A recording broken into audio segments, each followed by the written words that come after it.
Hi everyone, this is Teacher Claire and welcome to English for Academic and Professional Purposes.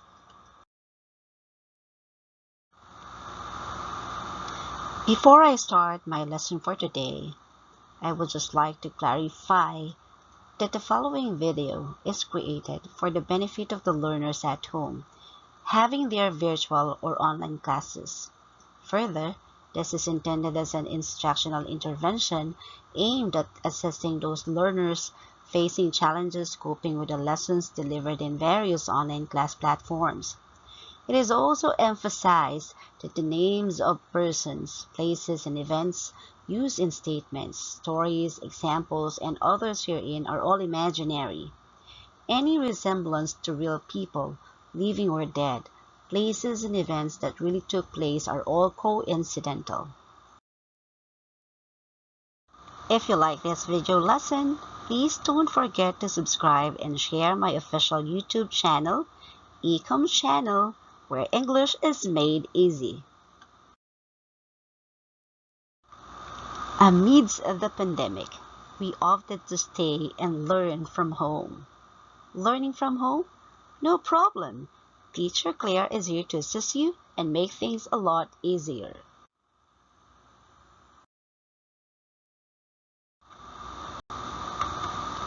First things first, to ensure you learn today, stay in an area at home where you could just simply imagine that you are with your classmates listening to today's lecture and having fun at the same time. I believe that you are now ready, so let's get the ball rolling. Today's lesson is from Quarter 2, Lesson Number 1, Writing a Position Paper. For you to be guided, here are the two objectives you would achieve after watching the video lesson. The first one is define a position paper. In this video, you will gain knowledge of what a position paper is and the purpose of writing it. And the second is distinguish parts and structure of a position paper. You sure will know what are the parts of a position paper and their distinct contents. And now let's discuss and analyze together. The pandemic made a lot of people questioning, complaining, and expressing viewpoints on how we should control the spread of the virus that took away millions of lives around the world.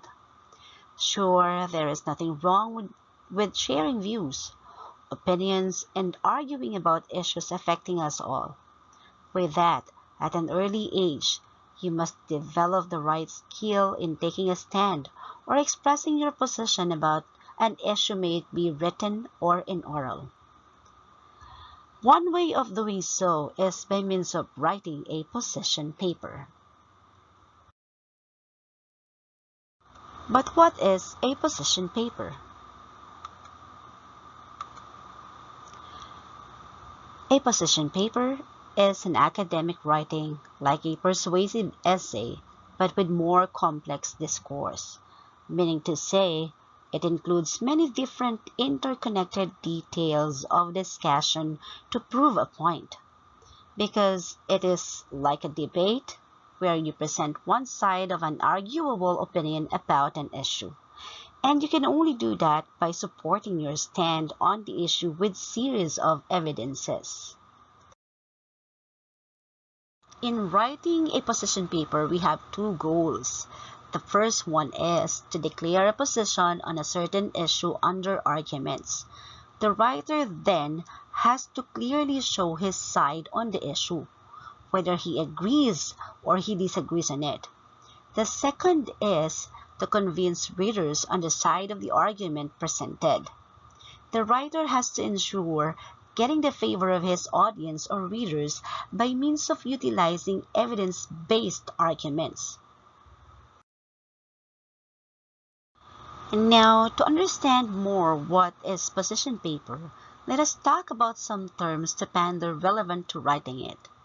The first is issue. Next is position. The third is arguments, which should be evidence-based. And the last is plan of action or call for action. Now let us talk about them one by one. Issue. This refers to the topic of discussion or the matter being argued about. Since the goal of a position paper is to convince the audience that your opinion is valid and defensible, it is important that you show your readers you have well-founded knowledge of the topic being presented. And the second one is position. This means the writer's stand on the issue being talked about. After giving the readers the background of the topic or the issue, you must take a stand or announce your position. You have to tell them whether you agree or disagree, and you can do that by means of using a strong thesis statement. This time, I want you to look at this example. For the issue,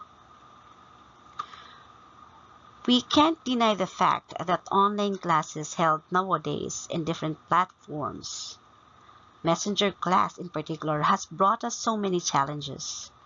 Others may like it, while some may not. So, the topic or the issue is the use of Messenger classroom in the new normal. And of course, the sample position may either be pro or con, or agree or disagree. Moving on to the next, we have arguments. This is the writer's claim supported with factual evidences used to prove the validity of his stand or position. These evidence-based arguments may come from direct statements of people related to the issue, from researches and studies conducted about the topic, or from statistics, interviews, and articles. The next one is plan of action. This is the writer's suggested solution to the issue argued about. When we write to express our point of views, we do not just simply criticize. Our aim is not just to condemn or blame people, but to help in solving the issue. Look at the following examples. The first is arguments. Internet is certainly a trend to the new generation. However, it falls short when it comes to using it as classroom platforms. Research has shown that learners still learn best inside the physical classroom. In this example, you would see that the writer is talking about the use of internet for online classes. The writer cited evidence by saying that researches conducted showed learning is still best in the traditional classroom. This evidence might be in support of his stand that online classes cannot be fully used as substitute for a face-to-face classroom setup. Let's look at the plan of action. The pandemic forced us to embrace a new normal in many aspects of life. In the field of education, the best thing we can do is admit the reality that teachers and learners must adapt to the changes it brought about. Here, the writer suggested a solution to the problem in accordance with the use of online classes that has challenged the field of education in continuing the learning process by saying that both the learners and teachers must embrace change and learn to adapt to it. I hope you can still follow and still understand the lesson. To further give you essentials of writing position paper, here are its parts. The following are parts of a position paper. The first is introduction. The first paragraphs of any writing are important because this can either make or break the writer's connection to his readers. So you have to begin with giving background of the topic to guide your readers of what you're about to argue. Your stand or position on the issue must also be visible at the start of the writing. And you have to put your claim into a strong thesis statement that would hook and encourage your readers to believe in your arguments. The second is the body. In writing the body, you need to conduct comprehensive research and you must have enough factual information to back up your arguments and claim. Counterclaim. A counterclaim is the argument or the other side of the issue that you also have to point out in the paper because it shows the reader that you were not biased in your considerations, and ultimately it would give you a better shot at convincing them. The counterclaim is opposing your thesis statement, and you need to support your thesis statement with factual evidences that may come in various sources to rebut or disprove the counterclaim. The last part is conclusion. A good conclusion provides a summary of your key points. So you have to restate them at the end paragraph or at the end of the paper. Then you must provide suggested solution to the issue you argued about. When you follow all the things that we discussed here, then you're way to go.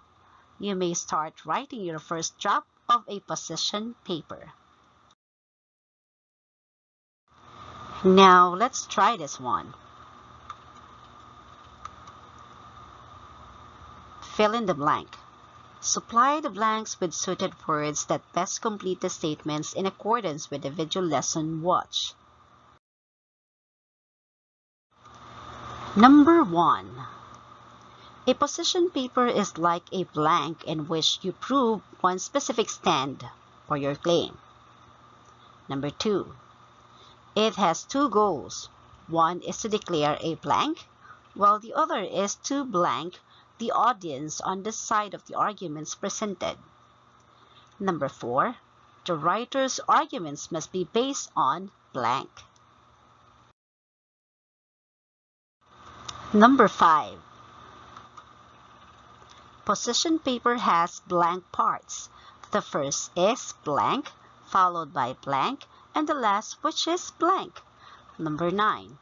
A blank is an argument opposing the writer's position or claim. Number 10. It is best to end a position paper with a blank suggesting solution to the problem. That's all for today. I hope that you have learned something from the video lesson. Again, this is Teacher Claire wishing you all to have a happy heart and a blessed day.